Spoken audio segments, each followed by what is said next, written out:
What's up, everybody? Welcome to another episode of the Kim Congdon Takeover. I'm Kim Congdon, here with myself, Kim Congdon, and of course, my sweet, sweet son, Baby Zaves. What's up, Baby Zaves? Hey, what's up? Another day, another dollar. We're doing it. We're out here. I'm tired again. What a fucking shocker, dude. I have something about the summer. Yeah, it is something about it. The fucking heat, it does that to you. I miss Florida. I miss the fucking beach, dude. I miss the beach. You know what I miss? I miss being 16 during the summer vacation. When you're 16 and you live in Florida in the summer, there's something called the summer bus. The summer bus. The summer bus. You'd have your parents drop you off at this rogue location where you could easily get trafficked. And you're about 15, 14, 13 years old, and you'd get on the summer bus. You could put your surfboard on it, your bike, your skateboard, and it would drop you off at the beach, and then it would pick you up from the beach and drop you off back at like the local mall or whatever, where your parents could pick you up. It was sick, and it was every day during the summer. Oh yeah, that sounds like so much fun. The summer bus was some of the best days of my life. But then after, when it drops you off, you're just a 15-year-old girl in a bikini at a bus stop outside of a mall while the sun is setting. So it would be like just a bunch of grown adults at a bus stop and like a bunch of 15-year-old girls who have been drinking Smirnoff ices at the beach all day. What was your first go-to drink? My first go-to drink, I think it was Bacardi Superior. Ooh. Yeah, it was so gross. Bacardi. My first was Mike's Hard Lemonade. Mike's Hard Lemonade. That was a first for a lot of people, I think. Yeah, it's so inviting, right? Like you're like, this probably tastes good. You know what? I could use one. Oh yeah, I can't even remember the last time I had a Mike's Hard Lemonade. I could take down 2 or 3 Mike's Hards and get hammered. I could right now probably. Oh yeah, I'm in a rare mood, and I could get I get drunk and I get a DUI off 3 Mike's Hard Lemonades at 33. Please, I can't. I remember the first time I drank, it was with my cousins, but they were older than me. I was like 11. My cousin Brad was 12, and our other cousin was 14, and he was like the bad one. And he was bad. Like, he was just like a naughty kid. And our uncle would have parties where he's so Puerto Rican, he would make like octopus soup. And that shit was fucking hitting. And he would make octopus soup, and our parents would get hammered. And then our cousin would sneak Smirnoffs one at a time, Smirnoff ices, to this abandoned house next door. And he'd put them in there, and then we'd go in there and drink and party. That was the first time I did it. And we'd go in there, and then my other cousin was drinking them, but I was just pretending to be drunk because I was nervous and I didn't actually want to drink and I didn't want to break the rules, but I'm like, was too insecure to be like, no, guys, this is lame. So I was like, yeah, party on. And I was just pretending to take sips. Like I maybe took 3 sips. And I was like, oh, I can feel it in my stomach, you know? Yeah, like really selling it. Yeah, I was really selling it. And then we got caught. Because my cousin Brad actually got so drunk he started vomiting. Yeah, and he got so sick. My aunt was taking him to the bathroom so he could throw up. She was all pissed. Like, she was too drunk to drive home, so she couldn't even take him home. And it was just a fucking mess. And then I sobered up quick. And I remember the look on my cousins' faces when they were both drunk. And I was like, I'm not drunk. And they both looked at me like, this fucking fake bitch. Like, because I was faking it the whole time. I legitimately wasn't drunk. So when we got caught, I was like, I'm not going down fake drunk. Are you guys insane? Right. And they got in big trouble and I got away with it. But every time I see a Smirnoff or a Mike's Hard Lemonade, I think, was it Smirnoff Ice? No, it was Mike's Hard Lemonade. I think of that. Maybe it was Smirnoff. I don't remember. We would ice each other in college. Do you remember that? Ice each other. Yeah, it's like where if you just find a Smirnoff Ice, you have to chug it no matter what situation we're in. So it's like it's called icing. Like I think you can find it on YouTube. Best Smirnoff ices, best icing. So yeah, it's basically if you present it, no matter where you are, you have to chug it. It's like some shit we used to do in college. And you know what would be a good one? Childbirth. Childbirth, you ice them. Yeah.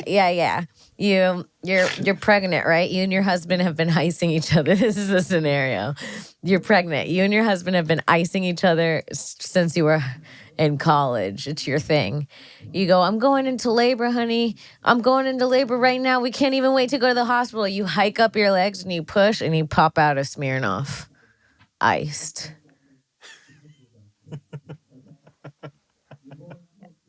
What do you think? It's like funny and romantic at the same time. Like I all of a sudden cared about these people that you made up, and it's like, That's true. Yeah. Yeah. It would be a mean prank. Have you ever seen the pranks of husbands that like pretend to accidentally kill their newborn baby? Like the wife will have a newborn baby and they'll like cover something with like a blanket and accidentally drop it over a stairwell. And they're like, gotcha, sweetie. And like has to be some sort of psychotic mental abuse happening, yeah, right? I feel like all the women in my family would just end up killing their husbands. I would probably divorce a guy if he made me think my child was dead. Yeah, that's I don't know if I could. I have a pretty good sense of humor, but I don't know if I could get past something that traumatic or would want anyone to want me to feel that way for even a second. Yeah. You want the person you love the most, even if you're just joking, to feel the worst feeling a mother could feel for a second. That's kind of sick. These sickos. Anyways, they're good pranks. And they're on YouTube if you want to see them. Also, another really entertaining thing I like on YouTube is watching people announce to their family that they're having triplets. I don't know why. I think it is so fun. People just going, there's one. No, there's two. And they're like, no. And then they're like, three. And then the people look like you told them that something really wrong has happened.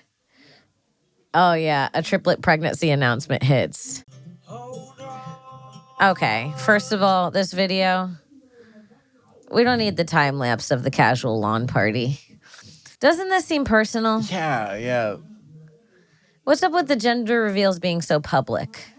I know they had to stop doing them in California, right? Like, It was catching the state on fire. People got out of control with the fucking gender reveals, and they caught the woods on fire. Yeah, this video sucks. It doesn't matter. This was really fucking crazy. Good Morning America had twin sisters that were separated at first birth, reunited. No, it was on there. Does this not seem like something that shouldn't be on TV? Okay. Oh, wow. I don't want to get into this moment. All right, Gracie. Yeah, that's what's going to make it weird. Is this not Hunger Games-esque?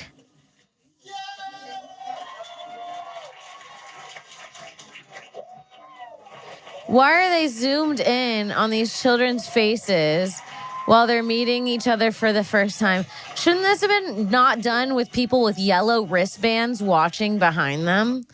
Like, is this not disgusting to you?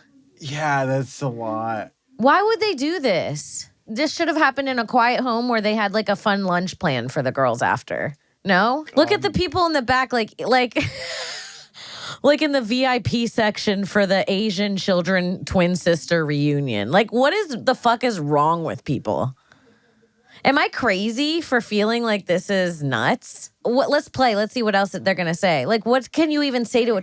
Well, I can't tell who is who now. Okay, just touch you. Ew.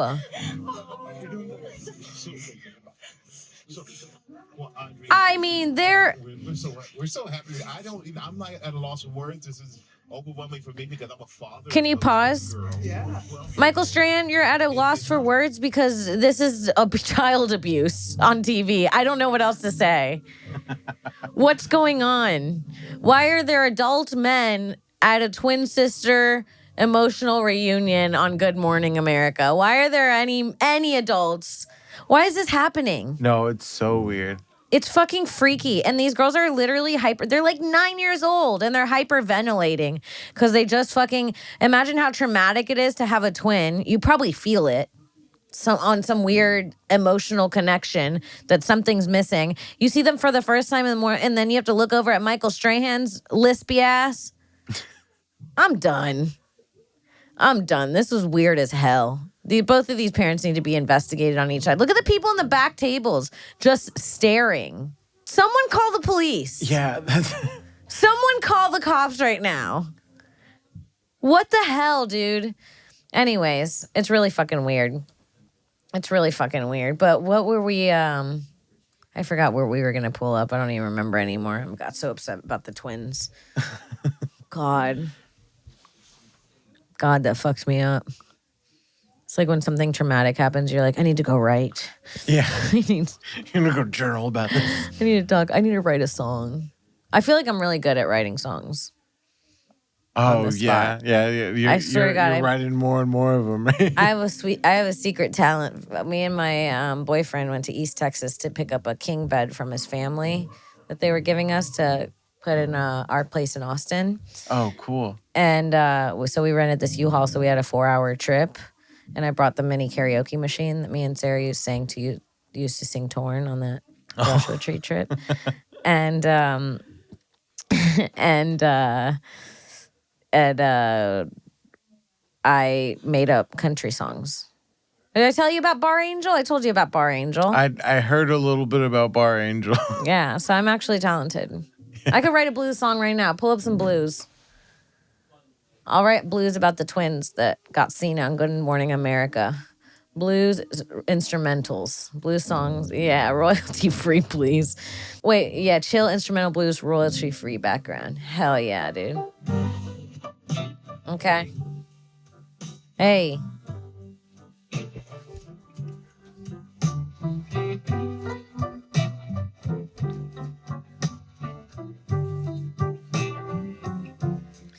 I lost my twin.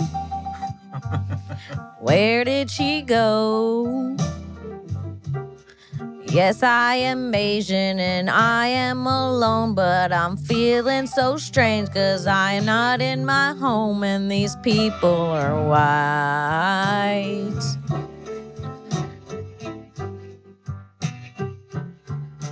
Can't find my twin. Down on the road. Told my white mama, can we find my sister? I feel so alone.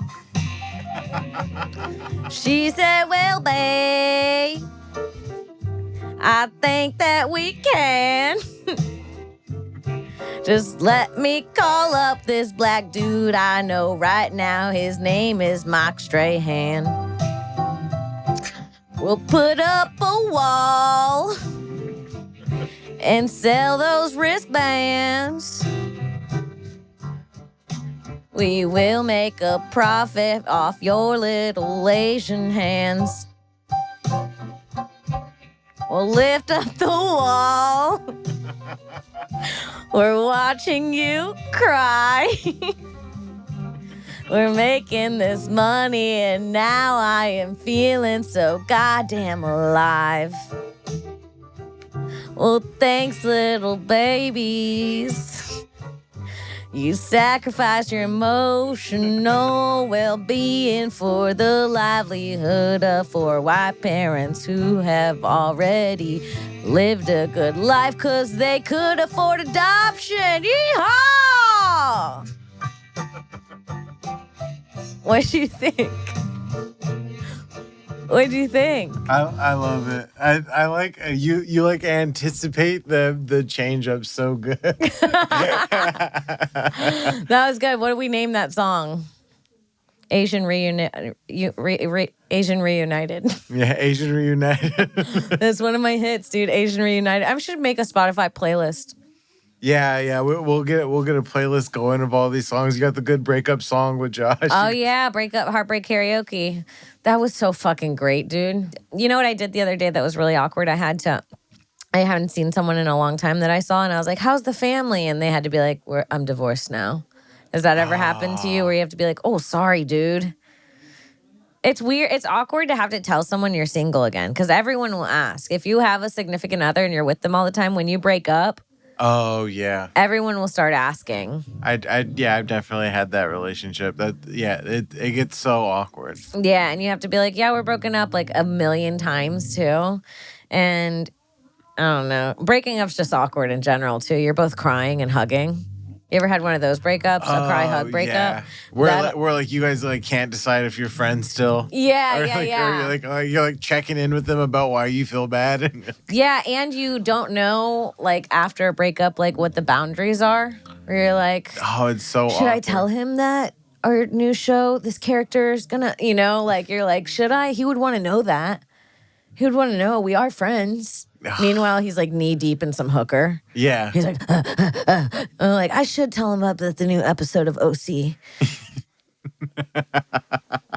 It fucking sucks, dude. It does. It's It so fucking bad. sucks. Yeah. I remember for my 10th birthday, this boy named Anthony bought me real gold earrings Oh, and whoa. asked me to be his girlfriend. And I was like so fucking excited. And I wore the gold earrings. And then I lost them that same day. I lost one just at my birthday party running around. And literally, this is so funny. I never brought up the earrings or talked to him again because I couldn't face the fact that I had lost it. And he just out there must think he bought me gold earrings and then I dumped him. Ugh. Because we were so poor that I couldn't face the fact that I'd lost something expensive that someone had bought me. Oh, And I was like, I'll just never speak to him again so I don't have to tell him. That's so sad. Isn't that sad? So, Anthony, if you're out there, I love those earrings. Yeah, it was actually a nice gift. It was actually such a sweet gift. That was 2 weeks before 9/11. And it was really like, I think that one earring hitting the dirt on the ground was real butterfly effect for the country and the country. And I don't think it was good. And I should have really just told you I lost them. Yeah, gifts like that and relationships can get so so weird. I just never talked to him again. He probably wondered for years. And I remember, I don't know what it was, but I do remember him mentioning his mom asking if I'd worn them. And me being like, oh, I just haven't worn them yet. And I kind of just like avoided him. And his poor mom was probably like, did she like them? Oh my god. Anthony and your mom, look at me. Can you guys find Anthony? I don't remember his last name, but he was like Italian from Florida and he had dimples. And he got me gold earrings 2 weeks before 9/11. So if you guys can put that out. And Anthony, I think his last name started with an A or something.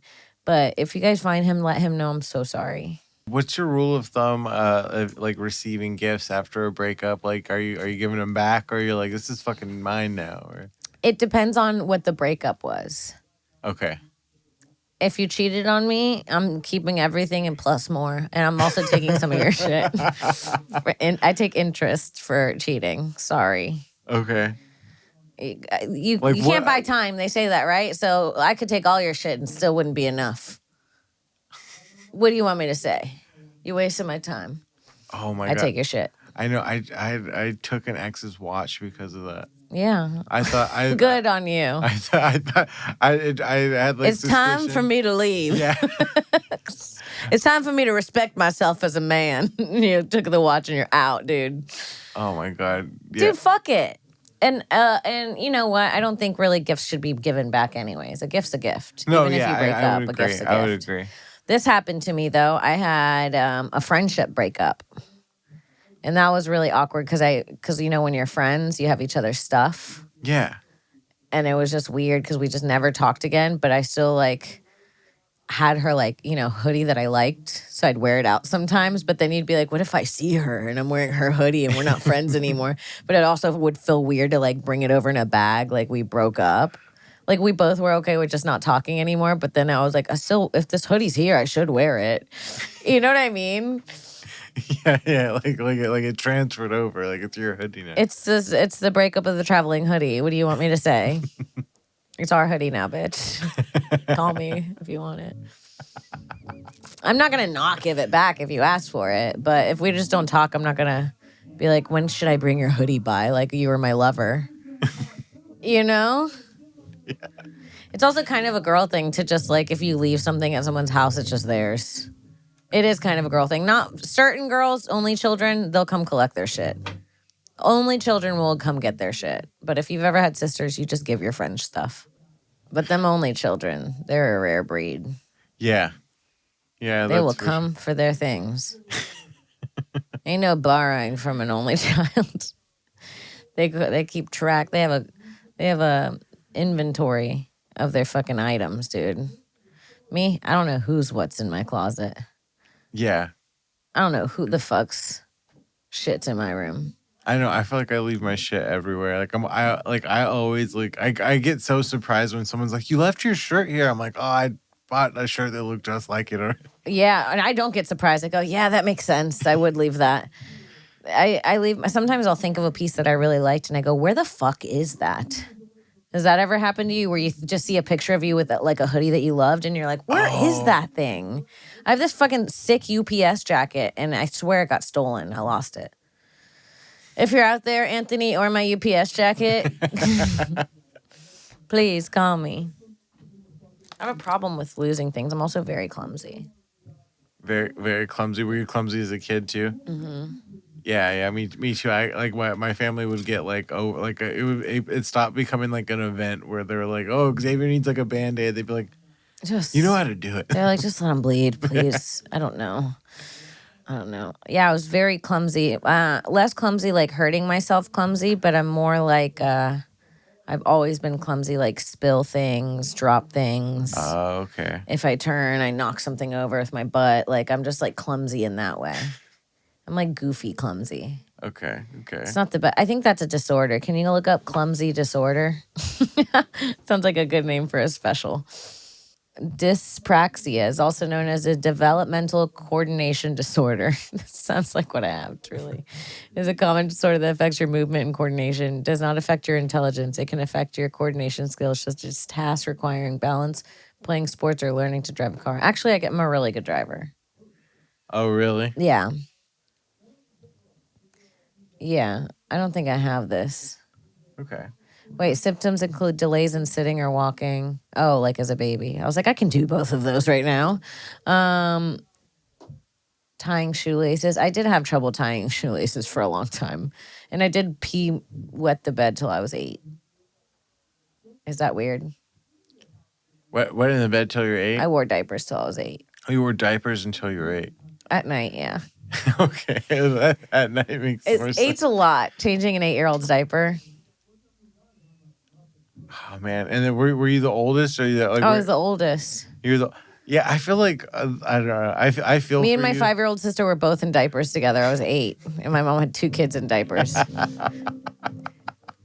don't know why. I would just pee at night, and I wouldn't feel it. I don't know. I remember being a kid and waking up in the morning, there'd be pee, and my mom would be like, "Again?" And I'd be like, "I just don't feel it." You're probably stressed out. You're probably stressed out little kid. I was a stressed out little kid. My parents were domestically violating each other. Violating sounds like rape. Hitting, a little better. Please. Domestically violencing each other. Oh yeah. So I was pissing myself at night, stressed. Yeah, my household was like similar. I also went through the same. Really? Thing. Yeah, Is that a cause of trauma, peeing yourself too late? Yeah. That's so sad. I did not expect for this podcast to get so sad. I'm sorry, everybody. I thought it was funny that I wore diapers till I almost had pubic hair, but instead I'm realizing it's something I should have seek medical attention for.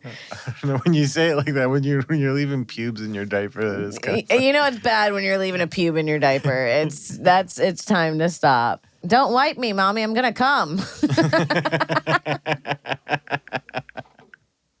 That's disgusting. I'm sorry, but my intrusive thoughts took over.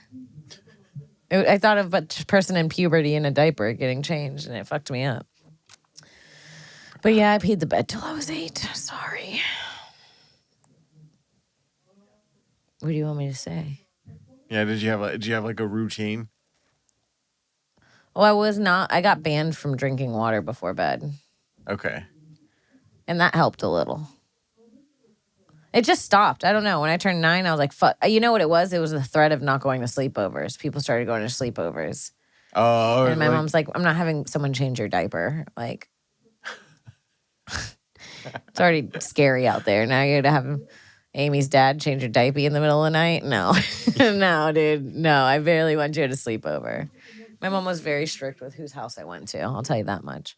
She didn't care a lot about a lot of shit I did when I was old enough not to get diddled, but she really pushed for us not to get molested. It's crazy that she could care so little about so many other things that like instilling like values and morals and like tools for me to like succeed. But then she was like, no matter what, you won't get diddled. I'll make sure of that. It was like her one thing where she was like, no one will diddle you. The house will be clean and there will be food. And that's it. Go. Go. Now go, my little dear. Run, be free in the streets. Do your thing. I remember one time my grandma taught me that you can suck on these little flowers in Florida and they have like honey in them. Oh, You suck okay. on the stems. And I saw a bush of them and I sucked on the stem, but I never told my mom that my grandma taught me that. So she thought I was just sucking on flowers. And she was like, when I got in the car, she was like, did you suck on that flower? And I was like, no. And because I lied, this might reveal something about me. This is how I was punished growing up, was my mom used like weird fear tactics and embarrassment. So she would be like, okay, like since I lied to her, she'd be like, okay, good. Because if you would have, that would have killed you in a few hours. That's a poisonous one. And that's how she would get me to like confess. But I was so stubborn. I was like, I'm not going to tell her. And I literally would just, it actually is a worse way to parent because in my head, like I would stress for that few hours. I'd be like, I'm dying. How do I tell my mom? I'm just going to keep it in, let her find me. Like literally like 8 years old going through the whole like, should I tell her I'm dying? I don't feel sick. And I go through the whole thing. And then eventually when I didn't die, it kind of made me feel more invincible. Where I'm like, I survived a poisonous plant. Like nothing can get me. So she built my narcissism, dude, with her abuse. She made me. Flames come out of my head. She made this. Isn't that crazy though? Yeah. And she knew I was lying. She saw me do it. That's just, oh my God. Latin mothers, right? Like Latin mothers are so much like that. So crazy. Crazy as hell. But my mom would make the food. The food is such a perk. The food is worth the abuse. I'll say it, and I actually mean it. You know what? This podcast makes me break down a lot of my own psyche. I kind of just talk my way through my own brain. I'm like, that's why I have like such a thing with food. I say all the time, I'm like obsessed with food. Like I have like that's where like the comfort is, right? It never, ever. I mean, I like almost everything except for Ethiopian. Not my favorite. And Korean barbecue, oddly enough. I don't like those two things. Okay. But almost everything else in the entire world that I've ever tried, and sea urchin, those three things. But everything else, I'm obsessed. I like every kind of food, every kind of sauce, every kind of flavor. I'm like really into trying shit. And food, I would say, if I eat food 100 times, it disappoints me like 8 times out of 100. Like I'm so rarely disappointed by it. The food was fucking good. My mom would make pancakes in shapes of shit, strawberries and strawberry glaze in the morning. Every holiday, she would do the theme. So if it was Valentine's Day, we got heart pancakes. Oh, that's fun. She would do like fun shit like that. So I think there are little things I think I'm going to take from my childhood and bring with me that I remember. What are some for you that you remember that were like your favorites? Favorites. I got to do it like when my sister had her kids, she had to go back to like work right away. Mm-hmm. So she like called me in, and I raised like my 2 little nieces. We're all real close. Mm-hmm. So I did stuff like that. I did like pancake days. So fun. I did they were like obsessed with scrambled egg. Like I forget how much little kids like love, like you'll get like attached to like one thing. Mm-hmm. So like it didn't matter. I'd be like doing comedy till like 4 a.m. and then I'd be like up at like 6, but like making everybody scrambled eggs. Oh my gosh. So it's always like those little things where I'm just like, oh, breakfast was big. Breakfast is big, dude. Breakfast is big. And but I loved the school breakfast. Remember how good, if you got to school early enough, the school breakfast hit. Yeah. Do you remember the French toast sticks? Yes, those were the. You dip them in the little syrup things. The French toast sticks. I mean that. I hate to quote Chelsea Lynn, but that'll make your pussy throb. You know, Trailer Trash Tammy. Yeah. That's her quote, but that's true. That'll make your pussy throb. Yeah. I thought of a cinnamon stick. What other foods do you miss from then? The kangaroo dunks. Kangaroo dunks are so good. Do you remember those cheese things that came with the red stick that you'd spread the cheese? Yeah, like the Ritz cracker thing. Oh, what the? That was a kid's charcuterie board. Yeah. That was the beginning of what my obsession with cheese and crackers. I know. Did you ever have the crackers that were like cheese crackers, but they had peanut butter? My school, Yes. yeah, They had the cheese and the peanut butter options, and you can pick. yeah. Yes, the square crackers. Yes, dude. Oh, so good. I can feel the crinkle of that packet now. I know. Every once in a while, I have like one really sharp edge or something like. Yeah. You know what's weird? Was I a child pedophile if in the 5th grade I had a crush on a 3rd grader, but he failed once, so he was supposed to be a 4th grader? No, I feel like that one. That caused pause though. That gave me pause. I had to do some pedophile method. Because 5th and 3rd grade's kind of crazy. 5th and 3rd grade is kind of crazy. But 5th and 4th is still kind of crazy. It's a big year. 5th and 4th with a 3rd grade level. That's kind of fucked up, dude. But he was so cute. I remember he was so cute. And I remember I wasn't the only girl in my class that thought he was cute. But he's dead now. No. He died. R.I.P. But he did buy me chocolate chip cookies twice. That man spent $1.50 on me in the 3rd grade. That's a lot of money for a 3rd grader. Yeah. That's supposed to be a 4th grader. Did I ever tell you my weird thing about hiccups? No. What's your weird thing with hiccups? Something happens to me when I get hiccups. And it is kind of strange. I'm not going to lie. So sometimes when I get hiccups, I get this feeling like, okay, so I'll have them, right? And I'm hiccuping and I'm hiccuping and I'm hiccuping. And then when the last hiccup goes away, an overwhelming feeling of sadness comes over my body. Like that is over? Yeah. Yeah. Is that weird? Sadness after hiccups. Nope. What is that? So How come no one else feels that? So what kind of sadness is it? Is it just It's like it's a sadness where I'm like, there was no warning it was gonna go away. At least pain slowly dulls. Sounds so gothic and emo. at least pain slowly dulls? And if I was just in pain and it went away, I'd feel weird, you know? I'd be like, oh, okay. And when I get the hiccups, they're like, I don't know. It's like they go away and then it feels like I'm on the edge of having another one, and it kind of gives me like the sad. I don't know. They just go away and I feel sad. I can't actually break down why or what it is. I swear to God that just after the last hiccup, I'm waiting for the next one, and when it doesn't come, I get sad. I have abandonment issues. I'm seeing through that right now. Thank you guys very much for another Kim Congdon breakthrough. Not me missing my hiccups. It's so bad, dude.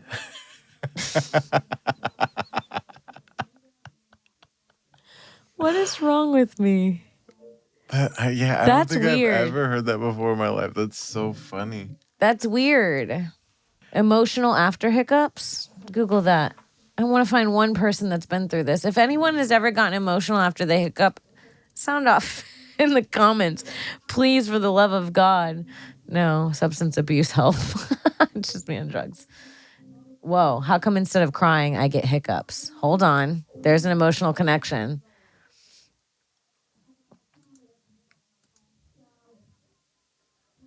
No. Okay, I don't know why, for royal family. If you notice people crying, they're breathing heavily. Sometimes that air is breathed into your lungs. Some people swallow it. Some swallowing air causes hiccups. There's also vagal nerve connection. Do you hold the tears back, or do they just not come out? Emotional upset comes out of your body one way or another. You are unique as all we are in our own ways. Oh. I wonder if that when you cry, are you like a? Do you ever get like the hiccups like that, or like the? No, I don't get the hiccups. I haven't cried hysterically like that in a long time. Well, all right, that's a Like good this sign. one? Yeah. It is that same feeling though. It is almost that same feeling after crying like that is what I feel after the hiccups. So maybe there is a connection with that feeling of, Yeah. and then my body being like, is it the same thing as when she cries? Maybe that's what it is. Yeah, it's not my mom's fault. No, it's not. It's not you, Daddy. I can't, dude. If anybody has any weird things they go through, sometimes if I push too hard on my belly button, I feel it in my vagina too.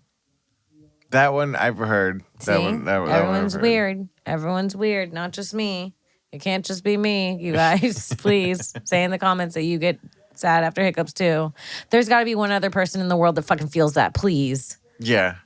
Please tell me, comment, like, share, subscribe. And you guys can also follow me on Twitter and Instagram and all that stuff at Kim Congdon, and check out my other podcast with Sarah Weinshank. It's called This Bitch Podcast. Make sure you share, like, and support all of that. My special Childless MILF is on YouTube right now. Show dates on kimcongdon.com for tickets. And check out Netflix Magic Prank Show. Check out the Roast of Tom Brady. I just wrote for that. I wrote for that a few months ago. It's still out. And I'll see you next week. Bye.